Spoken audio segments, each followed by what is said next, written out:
And that's such a beautiful reminder because, this reminder of develop the self-awareness to listen to your own body first rather than listening to all these, quote unquote authorities outside of you telling you, oh, this is healthy for you. And as you said, the next day, oh, no, it's not. It's not. This is healthy for you, right?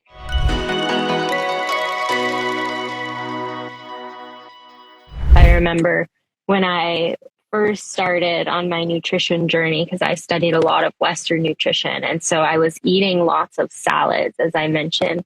And I just remember like eating so much raw broccoli and it wasn't digested by my body. I had so much bloating, but I thought like, oh, well, this is healthy for me. And what ended up happening was that I lost my menstrual cycle because I had such a vata imbalance. And so I lost my menstrual cycle for 3 to 4 months. And it wasn't until I started cooking the vegetables that I was eating and, honoring what my body could actually digest that my cycle started to come back. So I think that's such an important differentiation, that just because you think it's healthy doesn't mean it's going to be medicine for you. It is medicine if it comes from nature, but it might not be medicinal for you if you can't digest it, if it's not appropriate for your constitution. Yeah, yeah, I would say that is really true. Understanding the uniqueness of yourself and your body. And also, like nowadays, many people are going through different kinds of chronic imbalances and health conditions. And most of these things, which are labeled as healthy, may not suit them at that given point where they are going through that chronic condition or illness or whatever. So it's good to try these things, but you should also pay attention to, whenever you're eating or trying something new, how it affects your body. Major things that give us clues are usually digestion. If you start trying, like you are saying, like you tried raw food and immediately you can see your cycle is messed up, and your digestion must have been the first thing that got messed up, because raw food can cause a lot of wind or make you feel bloated. So key factors that whenever you're trying any of the things which are said as healthy in the modern day is to look at your digestion. The second thing I would say is energy levels. Like I see this huge, impact, because as women, already our energy is fluctuating throughout the cycle, right? Like, and your ability to do certain physical or certain types of mental activities is different at different part of your cycle. But it also depends on what you're eating and what kind of exercise you're doing as well. So the same thing, if you're trying something new, pay attention to your digestion, whether it is affecting your bowel movement, or if it is gone messy, or if it's gone good. And then your energy levels, are you able to sustain, or you suddenly having some energy crashes or something. And the third and most important thing for us women is our cycle. Then if these two things, if the food or something gets passed to these two things, and the third thing is something with your cycle, it will definitely show up in your cycle. I think I always talk about these three factors to pay attention whenever you're trying anything like food, supplement. These are the things we should be mindful of. And that's such a beautiful reminder because, this reminder of develop the self-awareness to listen to your own body first rather than listening to all these, quote unquote authorities outside of you telling you, oh, this is healthy for you. And as you said, the next day, oh, no, it's not. It's not. This is healthy for you. Right. And it can be, as you mentioned, such an information overload. It can be so imbalancing and actually affect our ability to be healthy and to digest. So that listening to our bodies, because they will tell us what is good for us and what maybe we should leave to the side right now. Absolutely. Once I worked with similar, not, I do have a couple of women, but one lady who was like so young, just 20 or 21. But why I'm sharing like an example is that I think so many of us can relate. Like you were saying, I ate broccoli and like continuously cold things. This girl was 2021, and when she came to me, she has like no cycles for many years, like no period, completely disappeared. And she's just hardly 26 years old. a very healthy person. Otherwise, she's very healthy, active, can do all the things, like very edgy, modern, but she doesn't know why her cycle suddenly disappeared. And then when we had a conversation and understanding about the history, she told me that when she suddenly moved to a higher city, bigger city from a small place, then she started to do this exercise. A lot of these HITs, they were very famous. I think a couple of years ago, that was the first time HITs were very famous, and she started training intensively. And after, like, for 6 months to 8 months, she was eating very little and then doing this HITs.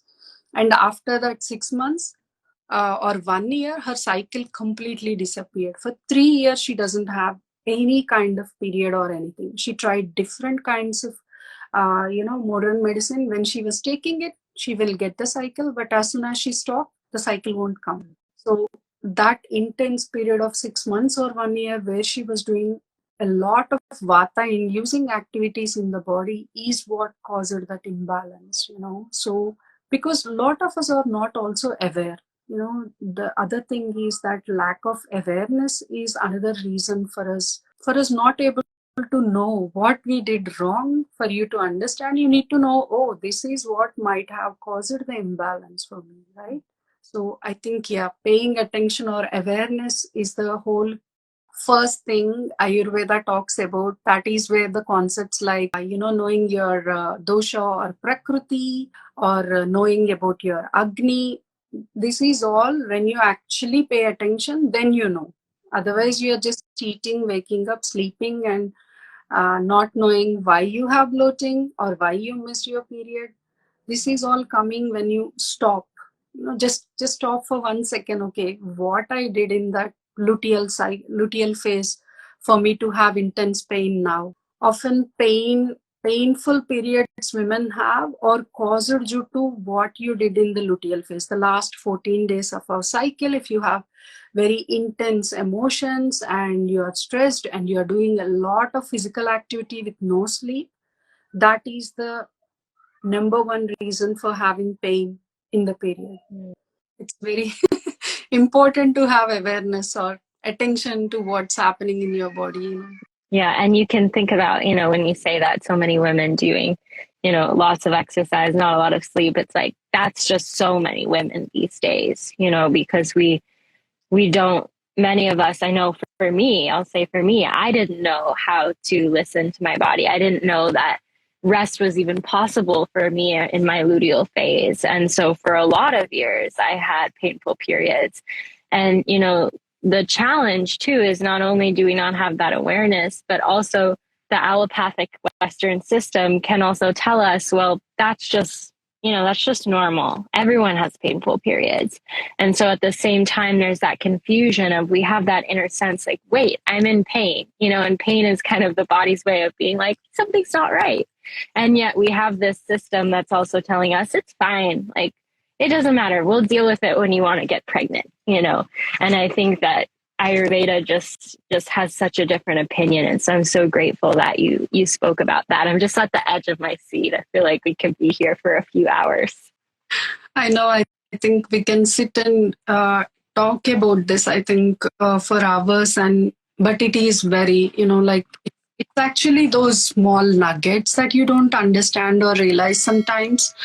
Like, just not sleeping, like, many women are so surprised that when I tell them, okay, don't do anything extensive in your luteal phase, just do some gentle exercises. You still have to move, because movement is like the fundamental uh, nature of our human body.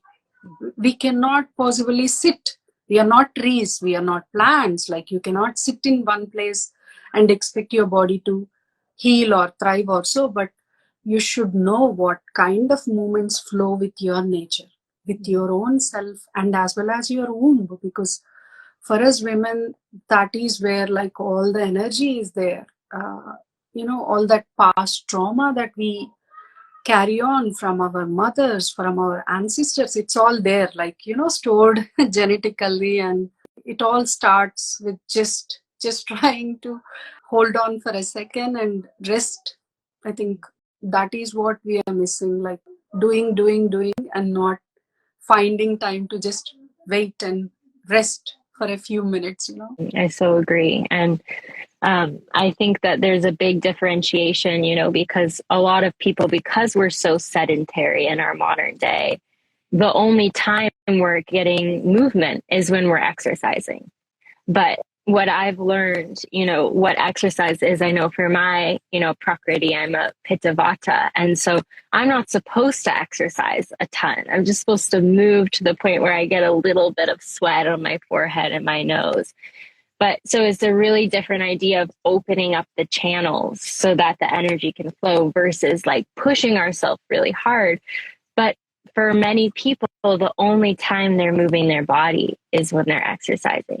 But I wonder if you could speak to that, Dr. Vara, just kind of the difference between the Western and the Eastern idea of what exercise and movement is. Exercise, as a definition, Ayurveda says Vyayama. Vyayama is like we are supposed to do it on most of these things. We are supposed to do it on empty stomach, just like other daily dinacharya. Exercise or Vyayama is first thing in the morning. Other thing, I think most of us are finding time in the evening, but it is not like a ideal time to do it. But movement is not just about sweating, not just about spending those calories. I think that is the biggest difference between what Ayurveda is saying as Vyayama or exercise versus what most of us are thinking, oh, if I do 1 hour of this, I will spend this 100, 200 calories.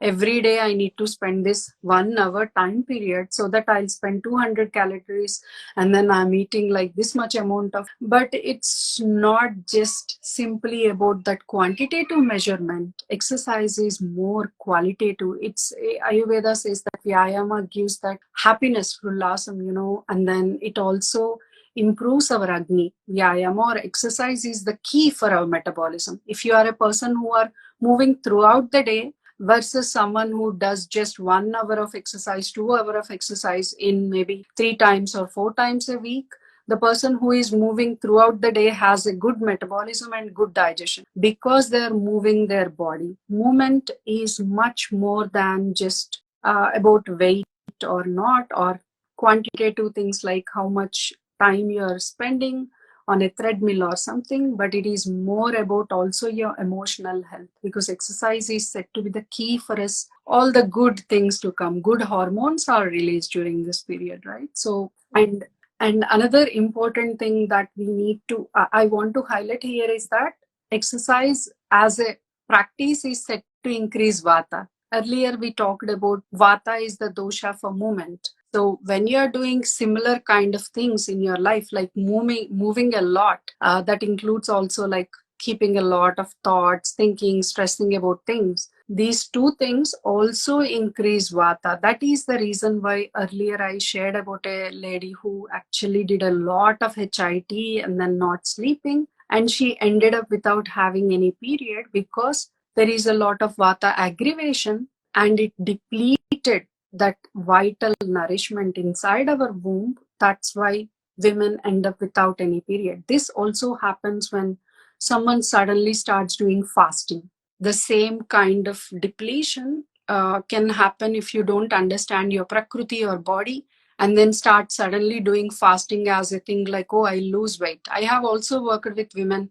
who done this as a practice and then lost their periods. Exercise as a whole is a depleting activity, but we need to know how we can incorporate in such a way that it doesn't deplete us of any essential hormones or important things, but it actually aids in our digestion and other factors like metabolism. So in Ayurveda, it's important.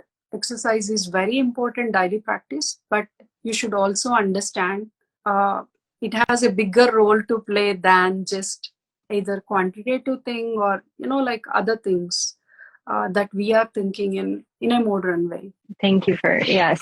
And, there's so much, I just resonate so much with that prevalence of cleansing. And I think that something is really missing. Ayurveda talks so much about rasayana and this idea of rejuvenation. And there's no rejuvenation in the West that I notice. Like in Western, it's just all about cleansing, cleansing, cleansing, depleting, depleting, depleting. And then what happens? Well, we're left with nothing, right? And so we lose our periods, or we age prematurely, or we feel anxious. And so I think I'm so grateful that you named that. I just see a few questions. So the first one is, how do we know more about our constitution? So how do they discover their prakriti? What would you recommend? So the best ways to know your prakriti is to see a practitioner, or at least get that initial consultation face to face, or even virtual if you can't travel to someone. But the best person to check your prakriti would be a practitioner who is qualified. There are other ways if you want to go on this, like a self-healing journey or self-healing path. There are some great books out there, but most of these books, I don't share a lot about these books. In my earlier years of practice, I used to share, but later at some point when I started practicing and understanding the profoundness of Ayurveda, I realized some of this is much more diluted.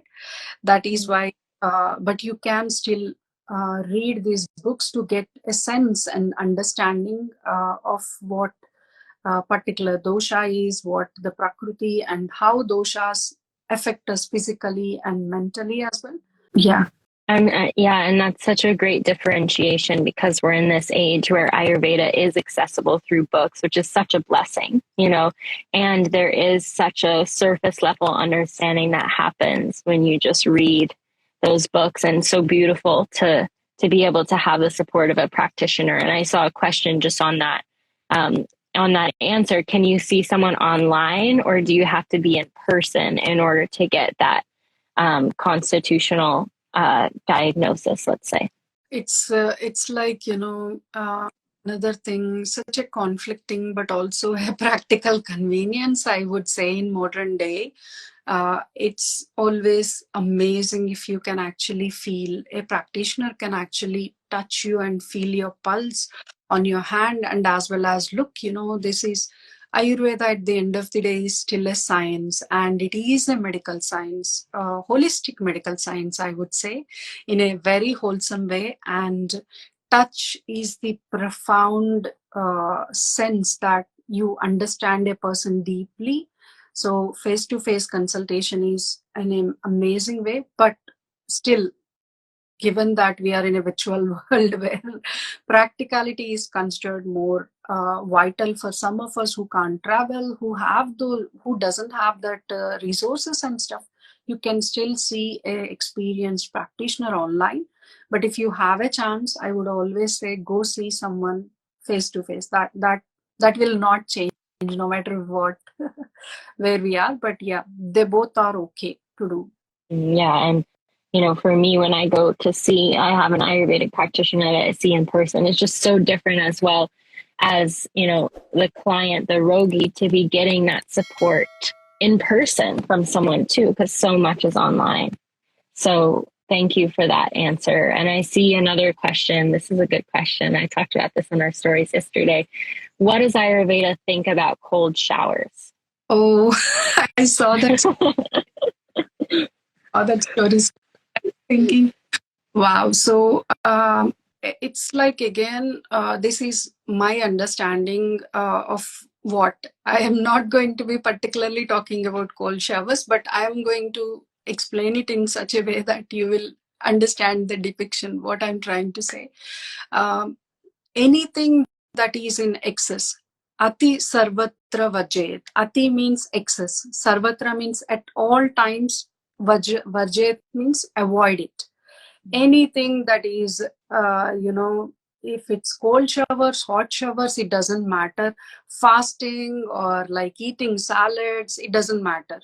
Anything beyond the limit, meaning everything should have a moderation in our life. So that applies to even the cold showers. And I think hot yogas and all these different evolving terms and technical terminologies that are coming every day, you should understand that these are not meant for all of us. Yes, they will suit some of them, and they are great for giving that sudden thing. I think they're saying it's good for your immunity. It actually resets, your body's functioning, all these technical terms. But I would definitely say you should understand that we are warm-blooded animals.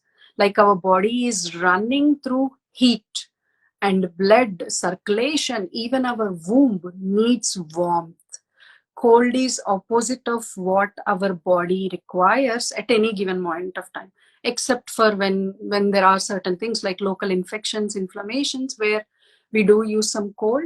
Warmth is the heat is what makes us survive and thrive and heal.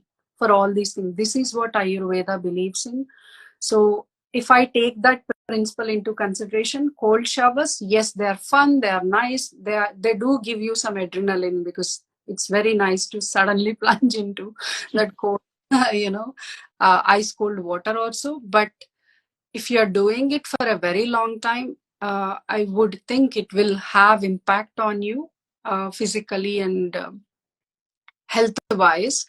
It will work, yes, it has shown improvement for people, but they're in a particular, they must have certain biological, internally there are some biological conditions for them which may have suited them. But from ayurvedically speaking, it's not a great thing. Mm.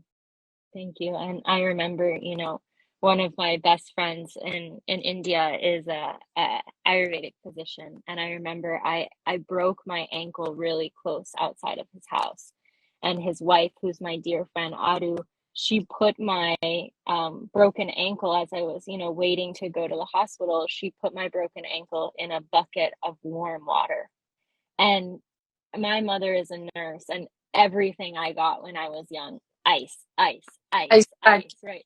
Ice on everything. And I was like, what? Like warm water? But because the warmth is the healing, our blood is warm. Our body needs that warmth to be alive. So that was a big moment for me where I was like, oh, it was such a different, just a different experience that your answer reminded me of. Thank you.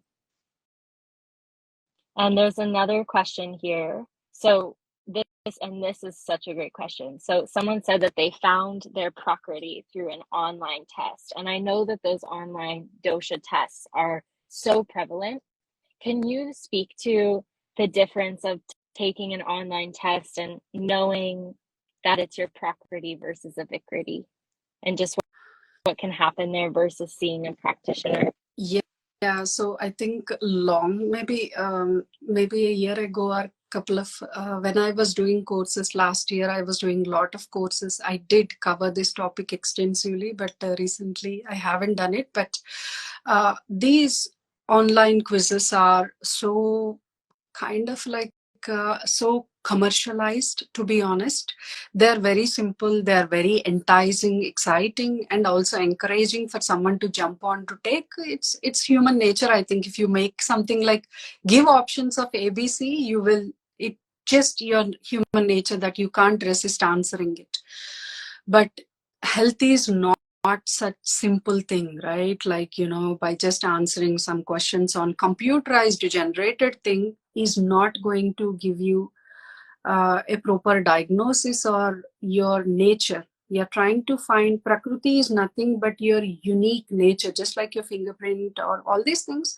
Prakriti is so unique to you in in a very very personal level as well. Even though we have differentiation of vata, pitta, pitta, kapha, or these things, still each and every person I have worked with in my 12 years of this whole, after studying Ayurveda, even though we all giving them same title, they are so unique in those simple things, that small things that I can only learn about them when I actually check them personally, when I actually talk to them, and I touch their pulse, or when I'm seeing them virtually, or to have that time and space between a practitioner and the person who is seeing them. And as you also highlighted, these are meant, they only give you what is happening right now. They're often only checking like your vikruti or illness, which is a current situation, but prakriti is usually identified and known by asking questions like your mother, what her diet and lifestyle was when she was pregnant, and what is the age of your first period for women. This is a very important question. And how your metabolism is growing up. So these kind of questions you don't see. I have never seen these kind of questions. And you will ask them as a human with our amazing mind or brain. When someone says something, then you know what question to ask as a qualified practitioner or someone who studied and understood this science. But computers, and no matter how much, I think even chat gpt, no matter how much information we are going to feed them, I would think that our brain and as a human beings we have more wisdom versus all these things which are technological per se. So yeah, Vikruti doesn't, these quizzes only identify your Vikruti, or they may be giving you just a glimpse of it. Like, they are only able to see the part which it is here, but there is so much more to you than just what you are answering at that given moment. Yes, and I have a personal experience of that. I remember I used to live in the jungle in Costa Rica, 100% humidity, like the most kapha environment you could imagine. And I had a big kapha vikriti. And so if I would have taken an online quiz at that time, it would have come back saying that I'm kapha and that's my property, but it's not. So that's an example, that I lived through of how those online tests cannot in any way go as deep as seeing someone face to face or even online. And I saw a question in the chat, and I think we'll take this as our last question. Does that feel good for you? I feel like we could be here all day. Can your prakriti change? So I see a lot of people saying online, well, I was this when I was a kid. And of course, we have different times of life, but can it change? And when is it set? So, as per the classical Ayurvedic texts and my understanding, as well as all that there is, Ayurveda is so vast. I never say that I have, I have excelled in Ayurveda. I don't think anybody can say it. But from my studying of all these Ayurvedic texts, everything, and also experience of seeing people, Prakriti rarely changes. So Prakriti can rarely change. Yes, it is difficult for your practitioner at some times. Even the most experienced practitioners can get someone's Prakriti not right at a given moment of time, because it is so subtle. Doshas are so subtle, they're always changing. Health is second to second happening. So for example, if you ate a lot of windy vegetables for the past 2 to 3 days, then when I check your pulse, when you come to someone, go to a practitioner and they check your pulse, it could show that you have some vata, little bit fluctuations of vata is going on. And so depending on what you are gone through that past 6 months or 1 years, it can always fluctuate. So, but most of the experienced practitioners out there understand this subtlety in the change of that. The Prakriti and Vikruti can be always always like changing and fluctuating. But Prakriti as a whole doesn't change unless someone has a very chronic, like nowadays we're seeing autoimmune disorders. These are lifelong, they are chronic.